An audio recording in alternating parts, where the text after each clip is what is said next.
Hi folks, I'm Ashraf Hingora. I'm a language and soft skill trainer, live business and parenting coach. English breakfast with Ashraf में आज हम कुछ words के uses देखेंगे। Sound and soundly. Sound का इस्तेमाल adverb के रूप में एक्सप्रेशंस जैसे साउंड अस्लिप मतलब वेरी डीप अस्लिप के रूप में होता है। अदर स्टेट पर साउंडली का इस्तेमाल किया जाता है, जैसे शी इज स्लीपिंग साउंडली, वह अच्छी तरह मतलब गहरी नींद सो रही है। उचित और भरोसेमंद तरह से ये भी अर्थ निकलता है साउंडली बेस्ड कंक्लूजन, ये इसका भाव। आगे देखेंगे पूरी तरह से, इस अर्थ में भी इसका यूज होता है कंप्लीटली एंड थॉरली। एग्जांपल से बात क्लियर हो जाएगी। The team was soundly defeated, मतलब टीम को पूरी तरह से हरा दिया गया।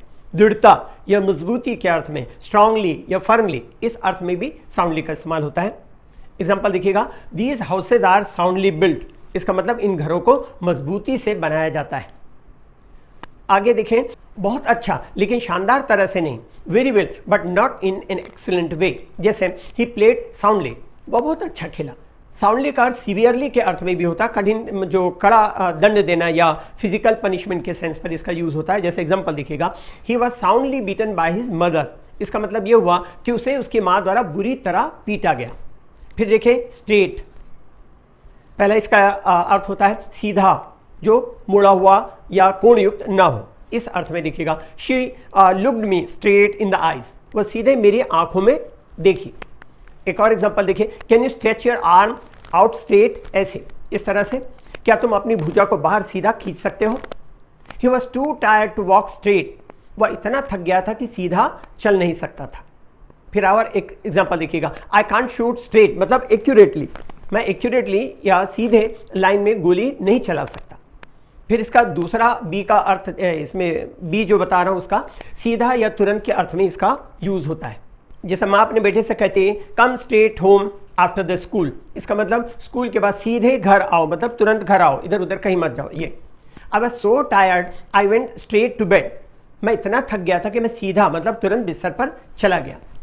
She went straight from college to a top job, इसका मतलब वो कॉलेज से सीधे ऊंची नौकरी में चली गई, मतलब कॉलेज खत्म करने के बाद उसको कोई ऊंची नौकरी मिल गई।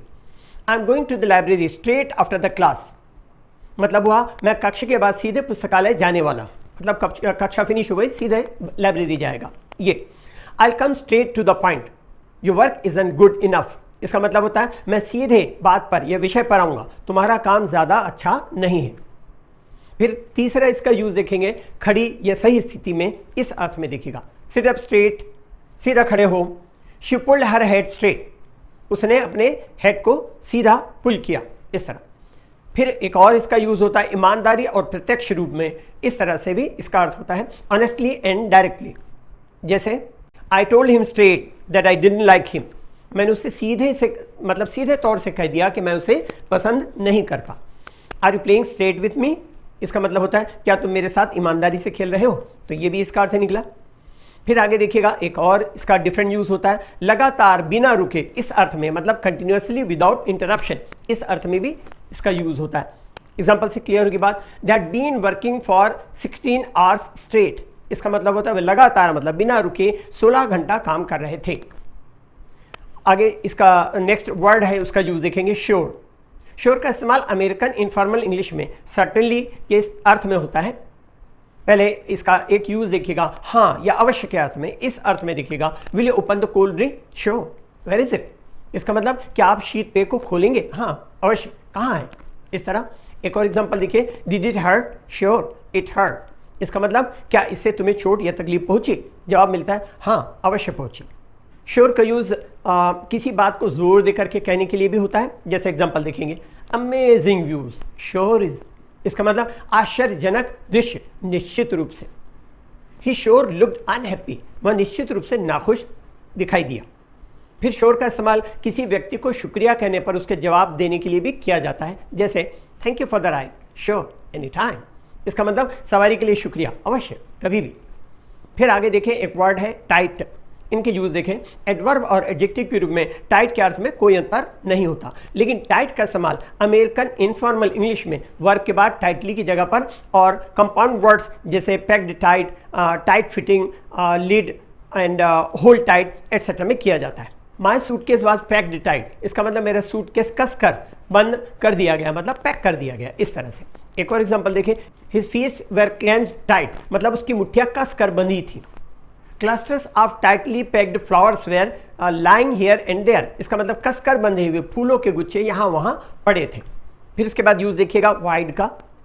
एडवर्ब के रूप में वाइड का पूरी तरह से होता है, जैसे the door was wide open, इसका मतलब दरवाजा पूरी तरह खुला था।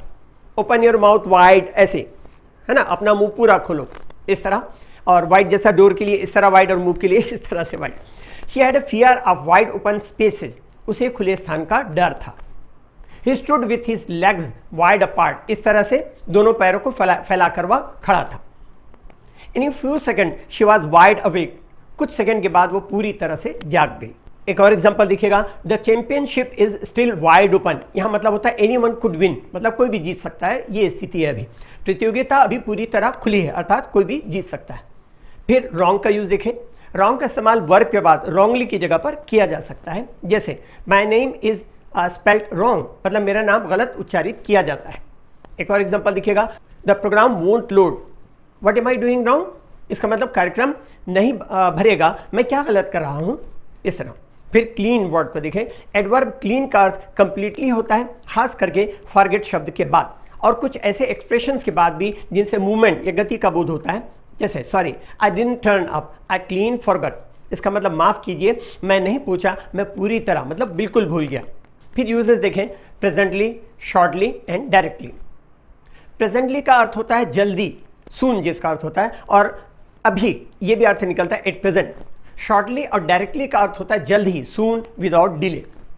डायरेक्ट का इस्तेमाल स्ट्रेट, सीधे के अर्थ में, और इन शॉर्ट का इस्तेमाल संक्षेप के अर्थ में होता है। इन अर्थों के लिए डायरेक्टली और शॉर्टली का इस्तेमाल नहीं किया जाता। अभी, जल्दी, सून, इस अर्थ में प्रेजेंटली और जस्ट नाउ दोनों का प्रयोग होता है, लेकिन प्रेजेंटली का प्रयोग फ्यूचर एक्शन और जस्ट नाउ का प्रयोग पास्ट एक्शन के लिए होता है। जैसे we have come from Delhi just now, इसका मतलब हम अब भी दिल्ली से आए हैं। ही विल लीव प्रेजेंटली, इसका मतलब शीघ्र ही रवाना होगा, जल्दी रवाना होगा। इंग्लिश के लिए आप मेरे channel English breakfast with Ashraf and soft skill के लिए Ashraf the mover and shaker को लाइक, शेयर एंड सब्सक्राइब करें। कमेंट सेक्शन में कमेंट करें, बेल आइकॉन प्रेस करें और मेरी बुक जरूर पढ़ें। Thanks for watching.